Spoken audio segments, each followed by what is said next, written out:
Love him or hate him, Erik Ten Hag is back, baby, and he is off to Germany with Bayer Leverkusen, and today we're going to predict his lineup for the upcoming season. We've got rid of the players they have sold, they've been left with a bit of a weaker team. How far can Erik Goat Hag actually push them? Be sure to leave a like and subscribe, and as always, leave a comment below what you want to see next. This one is going to be exciting. So first of all, the players that we have lost. Of course, Jeremy Frimpong is going to be going to Liverpool, a fantastic signing for Liverpool, but not such a good loss for Bayer Leverkusen, and Ten Hag must be seeing it all fall apart around him. But if there's one man that can recover a team, maybe it's Ten Hag. But a great wing-back, he is going to go to Liverpool, so just to show you, he will not play a single game in the test. The same is going to go for Jonathan Tah. He actually gets that move to Bayern. Do you know what? I don't hate it. He's been a good centre-back in Germany for years. Eventually, if you're consistent, you're a good performer, you get your move to Bayern, and he's more than earned it.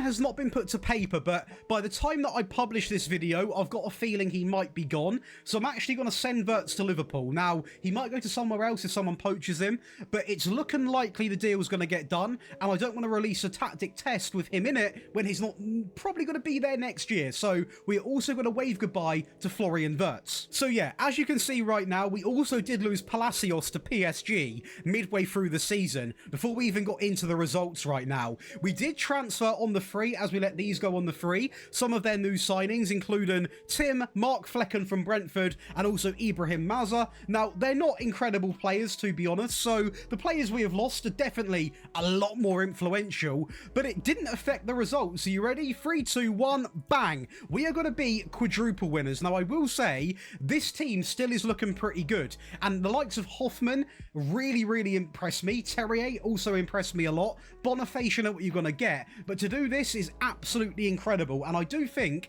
this tactic might be one of the better 4-2-3 ones I've posted to date. Now, we have gone as close to Ten Hag's system as we can, basing it off Ajax history, United history. They are the two bits of history I have taken it from, and that won me the Super Cup 3-0 over VfB Stuttgart. The Pokal 2-1 over VfB Stuttgart. It's a Stuttgart lockout, and the actual Europa League is a German lockout, a 5-2 win over Borussia Dortmund. Now, the Bundesliga, the bread and butter, we come out, we win 28 games, we draw 3 games here against Freiburg, VfL Bochum and Borussia Mönchengladbach, and we lose 3 games against Leipzig, Borussia Dortmund and Wolfsburg. But the big attraction here is we've got a lot of players that are still thriving, you know. We've got Jonas Hoffman, Grimaldo, an elite left-back. You've got Buendia, you've got Flecken, you've got Boniface. You've got so many key players that are still doing their job. And at the end of the day, they've still got a good team.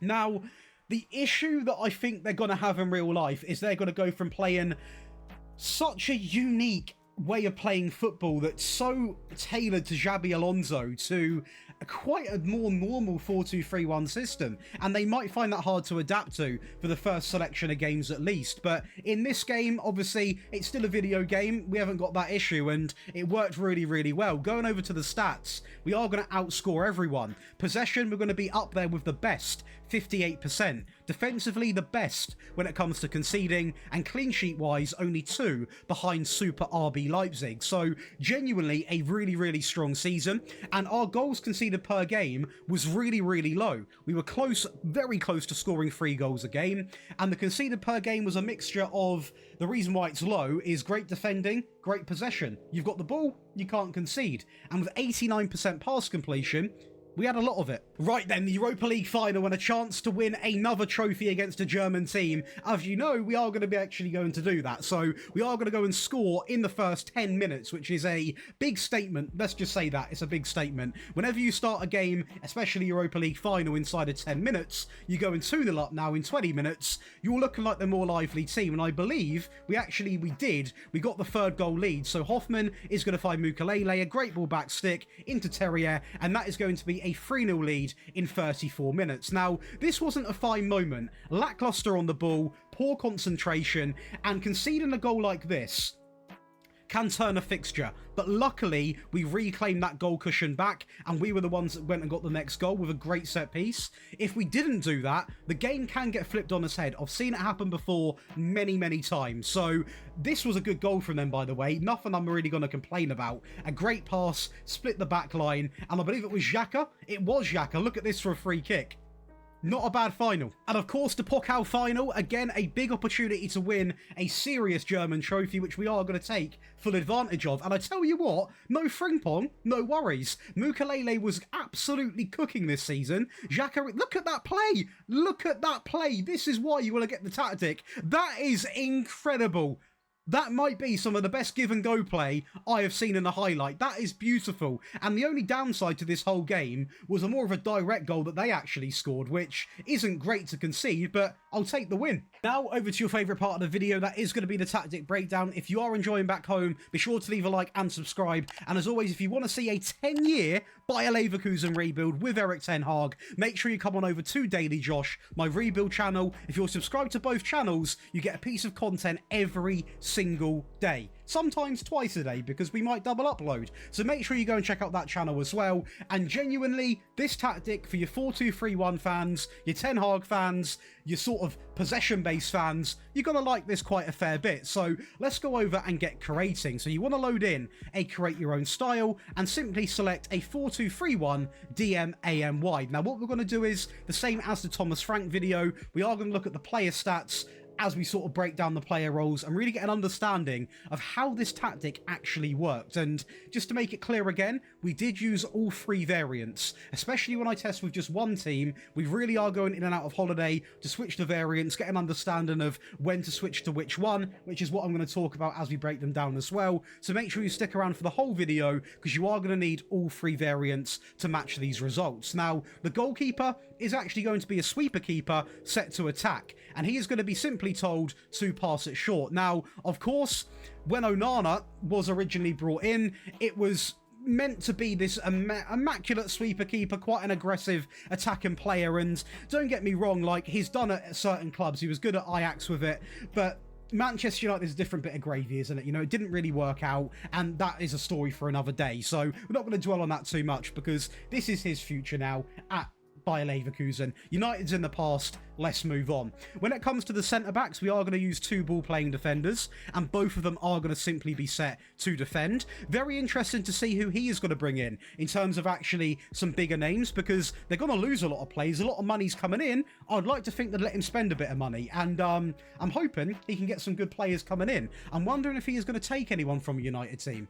That would be quite interesting. Probably not. Going over to the wing-backs, we are going to use two wing-backs. Both of them are going to be set to support. So let's quickly go and do that right about now. And let's go over and add some instructions. So the right-hand side is going to be told to pass it short, alongside of stay wider, close down more, and also mark tighter. So again, quite well known for having this short passing play on the wing backs, and a lot of players in this team, a lot more of a control than 4-2-3-1, and it is patient build up. And if you're a fan of that, you really are going to get behind this tactic, as the left back is going to share the same mindset. Shorter passing, stay wider, close down, and also mark tighter. Now, the thing with this tactic is, you are going to be aggressive when it comes to winning the ball back. You're going to close down more without the use of tackle harder. You're going to actually close down more. And that is because if you remember that first interview he actually had at United, I hate to go back to United all the time, but it's the recent memory I've got.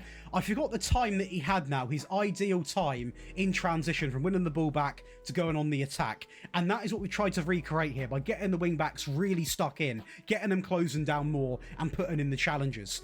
Going up to the midfield, a very important part of the team, we are going to actually utilise a DLP simply on the default on the left-hand side on support. So not really too much to worry about there.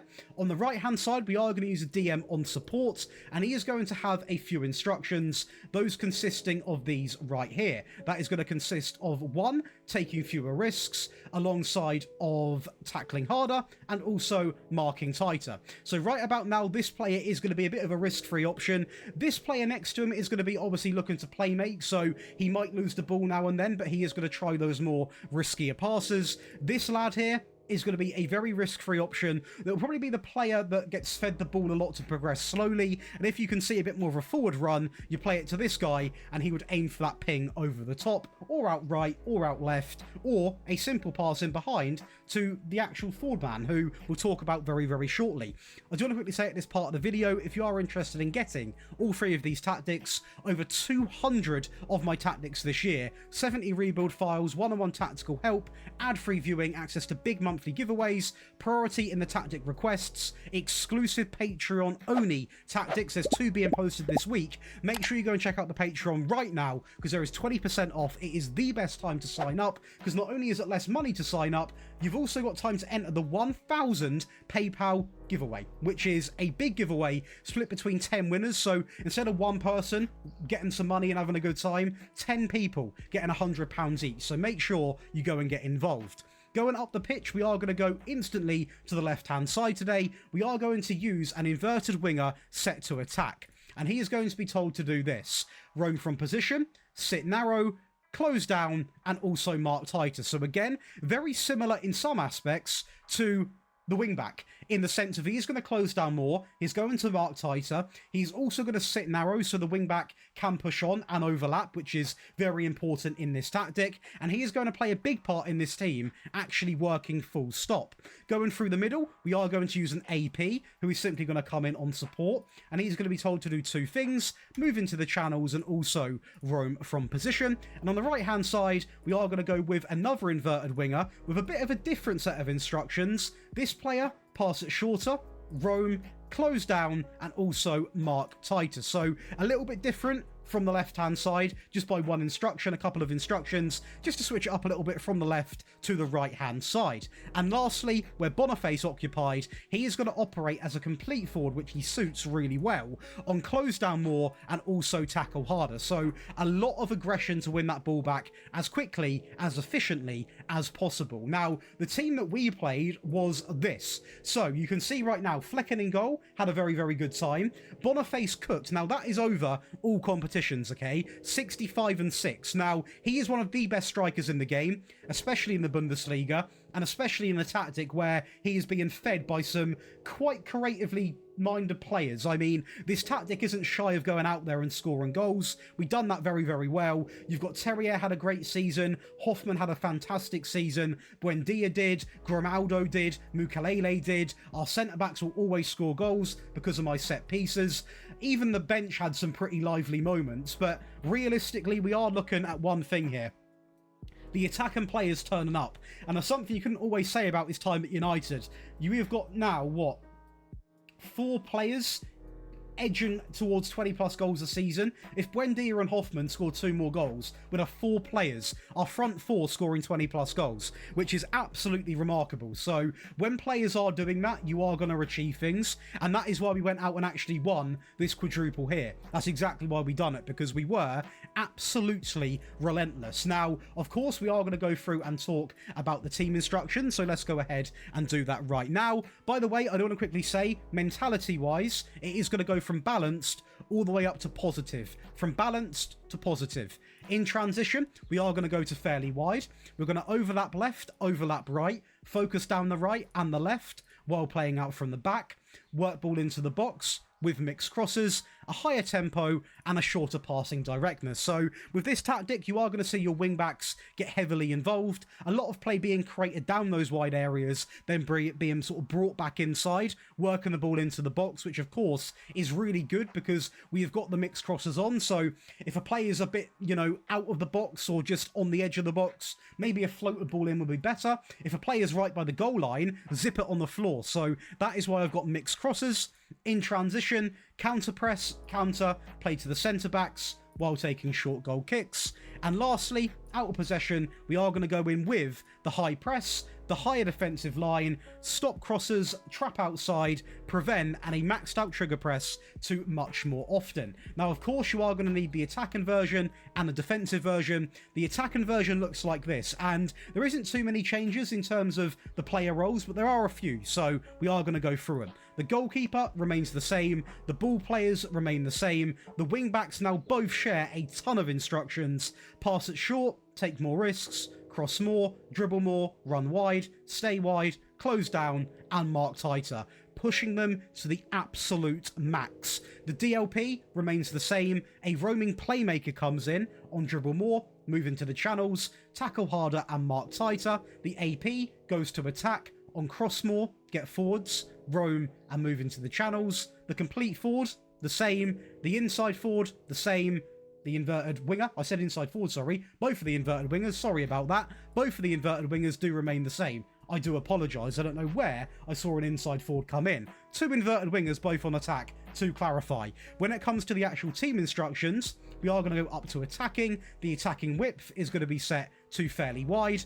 Overlap left, overlap right, focus down the right, the left, while playing out from the back. All of this good stuff does remain exactly the same, but the addition of run at defence, because we are going to really full send it and let these players get very, very attacking. And when we actually do run at defence, to show you in this tab here, our wing backs are going to push up, our front four are going to push up, and at some stages you will have literally 6 players running towards their goal, and it is impossible for them to counter. So you are going to score goals. Yes, in the attacking version, you are going to be more defensively vulnerable, but when the players do get back, the wing backs will drop back and help defend. And the way that I see it, if you're playing the attacking version, you should be using this in 2 circumstances. Number 1, you're a powerhouse. Number 2, you're chasing the game. Both of those scenarios, you can afford to take more risks. Distribute quickly with the counter press, play to the centre backs, and simply take short goal kicks. And lastly, we left a little bit of wiggle room to do this. We are going to use the much higher defensive line, stop crosses, trap outside, step up more, get stuck in, prevent a maxed out trigger press, much higher with that high press. And that is going to give you the attacking version of Erik Ten Hag's Leverkusen. The defensive version is going to be quite different, and this is really, really tailored around possession play. So you can actually use this if you'd rather play a slower paced, less goal method that has more control of the game, or if you are trying to time waste, you can also use it there. So the goalkeeper and the ball players remain the same. The wing backs don't. They're both on defend, both on pass at short and mark tighter.